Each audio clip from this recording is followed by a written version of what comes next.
찬송가 218장.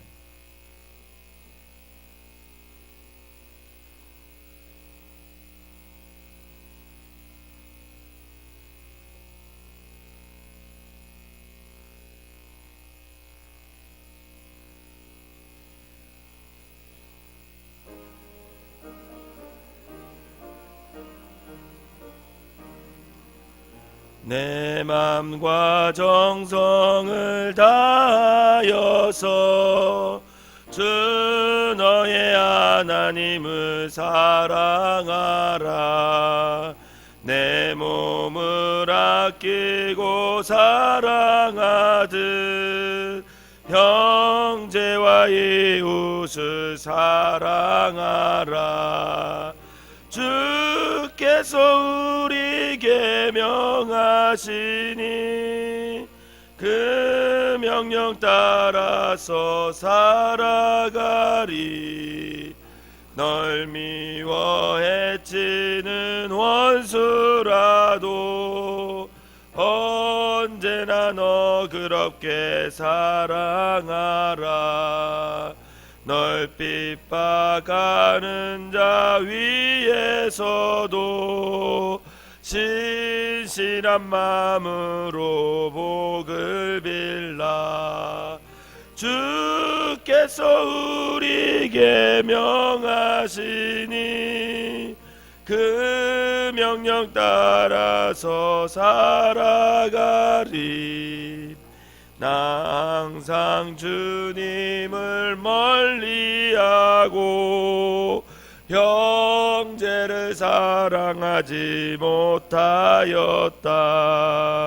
이러한 죄인을 사랑하사 주께서 몸버려 죽으셨다.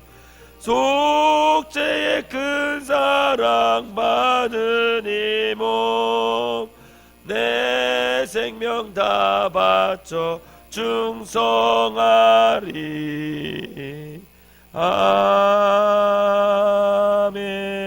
아멘. 오늘 같이 보실 말씀은 마가복음 12장 28절에서 사도신경 하시겠습니다. 전능하사 천지를 만드신 하나님 아버지를 내가 믿사오며 그 외아들 우리 주 예수 그리스도를 믿사오니 이는 성령으로 잉태하사 동정녀 마리아에게 나시고 본디오 빌라도에게 고난을 받으사 십자가에 못 박혀 죽으시고 장사한 지 사흘 만에 죽은 자 가운데서 다시 살아나시며 하늘에 오르사 전능하신 하나님 우편에 앉아 계시다가 저리로서 산 자와 죽은 자를 심판하러 오시리라. 성령을 믿사오며 거룩한 공예와 성도가 서로 교통하는 것과 죄를 사하여 주시는 것과 몸이 다시 사는 것과 영원히 사는 것을 믿사옵나이다. 아멘. 오늘 함께 보실 말씀은 마가복음 12장 28절에서 44절까지. 제가 한 절 읽고 여러분들이 한 절 읽고 44절은 다 같이 읽도록 하겠습니다. 서기관 중 한 사람이 그들이 변론하는 것을 듣고 예수께서 잘 대답하신 줄을 알고 나와 묻되 모든 계명 중에 첫째가 무엇이니까?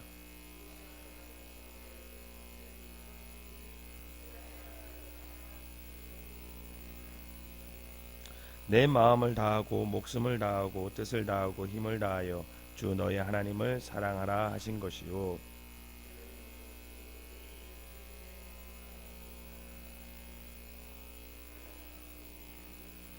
서기관이 이르되 선생님이여 옳소이다. 하나님은 한 분이시요 그 외에 다른 이가 없다 하신 말씀이 참이니이다.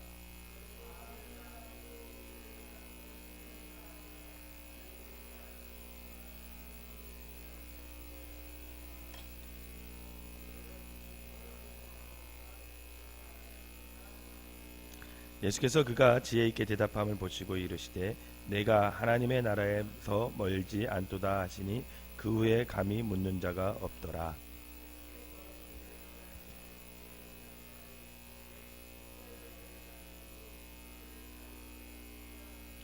다윗이 성령에 감동되어 친히 말하되 주께서 내 주께 이르시되 내가 내 원수를 내 발 아래 둘 때까지 내 우편에 앉았으리라 하셨도다 하였느니라.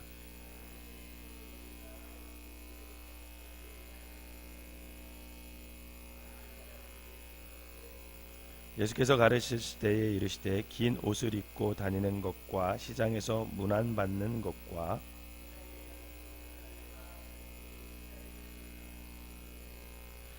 그들은 과부의 가산을 삼키며 외식으로 길게 기도하는 자니 그 받는 판결이 더욱 중하리라 하시니라.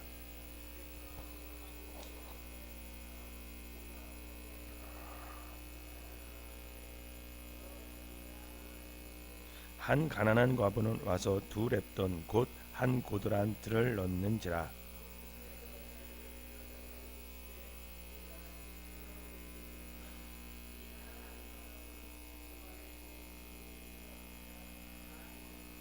그들은 다 그 풍족한 중에서 넣었거니와 이 과부는 그 가난한 중에서 자기의 모든 소유 곧 생활비 전부를 넣었느니라 하시니라. 아멘. 이 새벽에 하나님의 은혜가 여러분들과 함께 하시기를 주님의 이름으로 축원합니다. 오늘 본문은 네 가지의 이야기가 이렇게 나와요. 첫째는 큰 계명이 뭐냐라는 내용이고, 둘째는 예수 그리스도의 정체성에 대해서 나오고요. 셋째는 교만과 외식에 대한 경계이고, 그리고 넷째는 헌금의 진실성에 대해서 이제 나오는 겁니다. 그런데 여러분, 오늘 본문을 가만히 보면 흥미로운 것은 네 부분 중에서 세 부분에 등장하는 사람이 있어요. 그 사람이 누구예요? 서기관이에요. 서기관하고 연결이 돼 있어요. 여러분, 서기관이 누굴까요? 서기관은 기록하는 업무를 담당하는 사람이었어요. 성경 속에 나타난 서기관은 그래서 율법을 특별히 기록을 했던 사람입니다. 좀 더 구체적으로 말하자면 서기관은 율법을 필사하는 사람이었어요. 이 당시에 인쇄술이 발달하지 않았기 때문에 모든 기록이 사람의 손으로 다 이렇게 기록되어졌었습니다. 그런데 서기관의 이 직책은 아무에게나 맡겨지지 않았어요. 뭐 오늘날에도 마찬가지겠지만 어떤 조직체에서도 서기는 아무나 세우지 않습니다. 그 이유는 서기직이 단순히 기록하는 업무만 하기 때문이 아니에요. 성경 시대에서도 마찬가지로 이 서기관 역시 율법을 단순히 필사하는 사람만이 아니었습니다. 그들이 하는 일은 이 필사와 더불어서 율법을 연구하는 사람이었어요. 그래서 서기관을 다른 말로 하면 율법사 이렇게도 불렀습니다. 그래서 성경에 나오면 읽다 보면 여러분들이 어느 율법사가 이러면 이 사람 서기관이구나 이렇게 생각하시면 돼요. 오늘 본문의 평행구인 이 내용하고 똑같이 기록되어 있는 마태복음 22장 35절에 그래서 서기관이라는 용어 대신에 율법사 이렇게 기록이 되어 있습니다. 서기관은 그래서 율법에 아주 정통한 사람이었어요. 아는 게 많았어요. 말씀에 대해서. 율법의 정통함으로 이들은 사람들에게 또 율법을 가르치기도 했습니다. 해석해 주기도 하고 가르쳐 주기도 하고. 또한 서기관들이 했던 일 중에 또 다른 중요한 일은 뭐냐면 모세 율법에 관한 모세 율법이 나중에 이렇게 시간이 흐르면서 613가지로 이렇게 나눠져요. 그거를 다 면밀히 분석하는 일을 이 서기관들이 했어요. 그래서 율법을 부정적인 것과 긍정적인 것 이렇게 구분을 해놨습니다. 또한 율법의 경중을 가리는 작업도 했어요. 어느 것이 더 옳으냐, 어느 것이 가장 최고의 하나님의 계명이냐. 오늘도 이제 첫 번째 본문에 그런 내용을 질문하는 거잖아요. 이렇게 율법을 잘 알기 위해서 서기관들이 늘 존재했습니다. 그런데 본문을 제가 이렇게 가만히 읽으면서 왜 주님이 서기관을 등장했을까? 그리고 그 서기관을 등장시켜서 왜 큰 계명을 이야기하고 예수님의 정체성에 대해서 말씀하고 교만과 외식에 대해서 경계했을까? 그거를 곰곰이 생각해봤어요. 왜 서기관들과 그의 이 얘기를 이렇게 연결시켜서 예수님이 말씀하신 걸까? 여러분, 다른 말로 하면 서기관들은 하나님의 말씀을 잘 아는 사람, 쉽게 말하면 율법을 잘 아는 사람인데, 지금으로 따지면 예수님을 아주 잘 믿는 사람, 아주 오래 믿었던 사람, 신앙생활에 아주 정통 있는 사람, 그런 사람들의 지금 중심이 어떠냐라는 걸 묻는 거예요. 그 서기관들이 율법을 잘 아는데, 하나님의 말씀을 잘 아는데, 그 율법을 잘 아는 만큼 그 중심이 지금 하나님을 향해서 어떤 마음을 갖고 있느냐라는 것을 묻고 싶은 거죠. 여러분, 하나님께서 왜 율법을 주셨을까요? 오늘 말씀은 예수님께서 그 계명을 주신 이유와 정신, 그게 소위 가장 큰 계명이라 불리는 계명에 대해 서기관의 질문에 답변을 해주세요. 여러분 29절, 30절, 31절을 다시 한번 읽어보도록 하겠습니다. 시작. 예수께서 대답하시되 첫째는 이것이니 이스라엘아 들으라. 주 곧 우리 하나님은 유일한 주시라. 내 마음을 다하고 목숨을 다하고 뜻을 다하고 힘을 다하여 주 너희 하나님을 사랑하라 하신 것이요, 둘째는 이것이니 내 이웃을 내 자신과 같이 사랑하라 하신 것이라. 이보다 더 큰 계명이 없느니라. 아멘. 여러분, 오늘 29, 30, 31절 말씀은 사실은 새로운 율법이 아니에요. 서기관들과 바리새인들은 자신들이 만든 수많은 그런 매뉴얼 때문에 그것을 지키느냐고 정작 정말 중요한 하나님을 사랑하고 이웃을 사랑하라는 이 큰 계명과 율법을 주신 그 이유와 근본 정신을 자꾸 잃어버리는 거예요. 그 정신은 바로 하나님 사랑, 이웃 사랑이었습니다. 이것은 이스라엘아 들으라 이렇게 시작하는 서기관들이 이미 너무나 잘 알고 있는 구약의 신명기 6장 4절에서 5절 말씀과 또 레위기 19장 18절에 내 이웃을 사랑하기를 내 자신과 같이 하라, 나는 여호와니라 하는 이 말씀을 오늘 본문에 옮긴 거거든요. 그래서 이 말씀은 사실은 하나님의 율법의 가장 큰 계명이고 율법인데, 이것을 주신 정신과 이유에 대해서 자꾸만 서기관들이 잃어버리는 거예요. 서기관들뿐만 아니라 많은 사람들이 잃어버리고 가고 있는 거죠. 그래서 정작 이 바리새인들과 서기관들이 이 말씀의 본질을 외면한 채 어떤 사람의 전통과 가르침을 지키고 자꾸만 율법을 쪼개가지고 600 몇 개를 만들어 놓은 상황에서 그거에만 막 이렇게 안달이 나 있는 그런 모습으로 살아가고 있는 모습이 예수님이 보기에는 너무나 안타까운 거죠. 율법을 잘 아는 사람들이, 그래서 하나님 사랑과 이웃 사랑이라는 큰 율법과 어떤 하나님의 계명의 근본 정신, 그것을 실천하며 살아야 되는데 그것은 어디로 간 채 너무나 그냥 그 율법의 잔 것들만 생각하며 살아가는 겁니다. 그러면서 자신들이 그 600개를 잘 지키는 사람이라고 말하면서 사람들이 자신들을 높이 보게끔, 사람들은 못 지키거든요. 알지도 못하고 우선 율법에 대해서, 또 율법을 지킬 시간과 여유가 없었어요. 근데 이들은 자기들 스스로가 율법을 막 쪼개놓고 그것을 지킨다는 자부심과 다른 사람보다 높다는 그런 자부심으로 살아갔지요. 그런데 예수님께는 오히려 그들을 뭐라고 얘기하냐면 조심해라 이렇게 생각해요. 조심해라.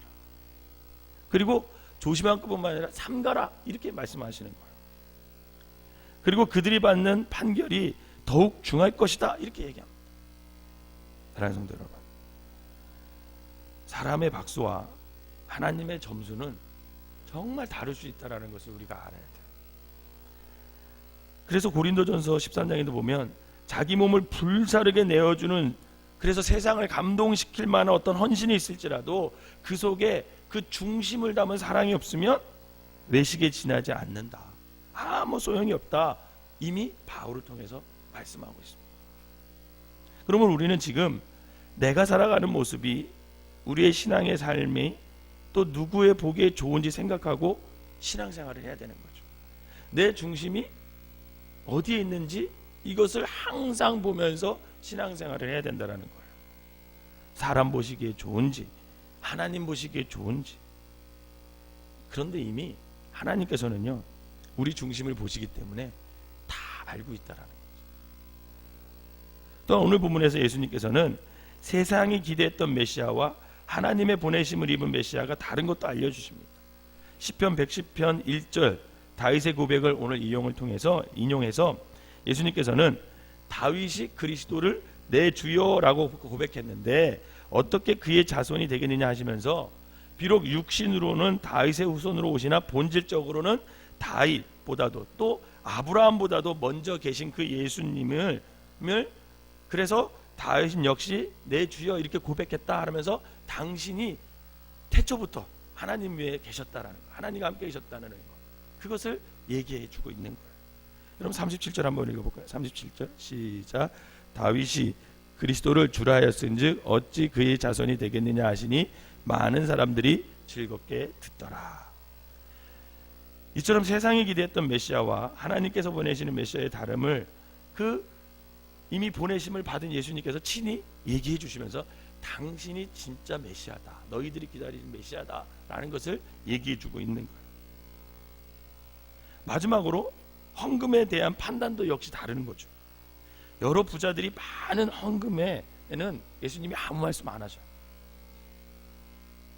그런데 한 가난한 과부의 헌금에 제자들을 불러서 칭찬하십니다. 많은 부유한 자들의 큰 예물은 일부였다라는 거예요. 그러나 가난한 과부의 지극히 작은 예물은 전부였다라는 것을 말씀하시면서 세상이 무시하던 그 두 렙돈을 드린 과부의 중심을 주님께서 칭찬하시는 것을 볼 수 있습니다. 이처럼 외형을 보는 세상의 판단과 중심을 보시는 예수님의 평가는 너무나 다름을 오늘 성경을 통해 알 수 있는 거죠. 그러면서 오늘 우리에게 이 본문을 통해서 묻고 있는 게 뭐냐면, 너희들 그렇게 신앙생활 하는데 서기관들처럼 율법도 잘 알고 신앙생활도 오래 하고 그렇게 교회생활도 잘 하는데 과연 너희들의 중심은 어떠냐, 그것을 묻고 있는 거예요. 오늘 우리는 누구의 판단을 의식하며 살아야 하는지 너희들 이제는 선택해야 된다라는 거예요. 어떤 동기로 살아갈 것인지, 나의 평판을 위해 살 것인지, 아니면 하나님을 사랑하고 이웃을 사랑하는 동기로 내가 살아가야 할 것인지 이제 너희들 결단해야 되지 않겠냐, 그것을 묻고 있습니다. 그런데 분명한 것은 사랑이신 하나님께서는 하나님을 사랑하며 이웃을 사랑하는 삶을 살도록 저와 여러분들을 초대하고 계신다라는 것을 여러분 믿으시기를 바랍니다. 이 주님이 나로 하여금 이 큰 계명의 정신을 내 중심을 다해서 이 땅에 살아가는 동안 하나님을 사랑하고 이웃을 사랑하고 또 신앙생활을 어떤 일을 하든지 간에 내 중심을 다해서 그 하나님 보시기에 그 하나님이 보시는 그 중심의 아름다운 그 모습으로 신앙생활을 하라는구나 라는 것을 우리가 알아야 된다라는 거죠. 바라기는 저와 여러분들이 외식된 모습을 버리고 신앙생활 하면 할수록 정말 진실된 마음으로 하나님을 사랑하고 이웃을 사랑하고 생명을 살리는 거룩한 일에 힘쓰고 내 중심을 다 들여 살아가는 저와 여러분 되시기를 주님의 이름으로 부탁을 드립니다. 기도하겠습니다. 사랑과 은혜의 하나님 사랑과 이웃 사랑을 그동안 잊고 살아왔음을 이 시간 고백합니다. 주님의 의로우심이 아니라 내 의로움에, 주님의 평가가 아니라 세상의 평판에, 하나님의 시선이 아니라 세상 사람들의 눈만을 의식하며 살아왔음을 아버지 하나님 용서하여 주시옵소서. 마지막 날 세상의 평가와 주님의 평가가 같지 않음을 기억하고 하나님을 사랑하며 이웃을 사랑하는 삶을 살 수 있도록 우리를 도와 주시옵소서. 오늘 하늘도 주님의 말씀으로 우리가 거울로 삼아서 남이 아닌 나를 비추어 주님의 사랑의 초대에 마음과 뜻과 힘을 다해 응답함으로 우리의 영혼이 솟게 하여 주시고 우리가 중심을 다해 아버지 하나님께 드려질 수 있는 귀한 삶이 되게 하여 주시옵소서. 우리의 믿음으로는, 우리의 연약함으로는 사실은 할 수 없지만 사랑이신 예수님께 우리가 의지하며 믿음으로 나아가오니 우리의 진정 소원이 하나님을 사랑하고 이웃을 사랑하는 삶으로 변화시켜 주시옵소서. 날마다 주님을 의지하며 살아가게 하시고 중심을 아름답게 드릴 수 있는 믿음의 사람들 되게 하여 주시옵소서. 귀한 예물을 드린 손길마다 주님께서 축복하시고 저들의 중심이 하나님께 드려지게 하여 주시옵소서. 예수님의 이름으로 기도하옵나이다. 아멘.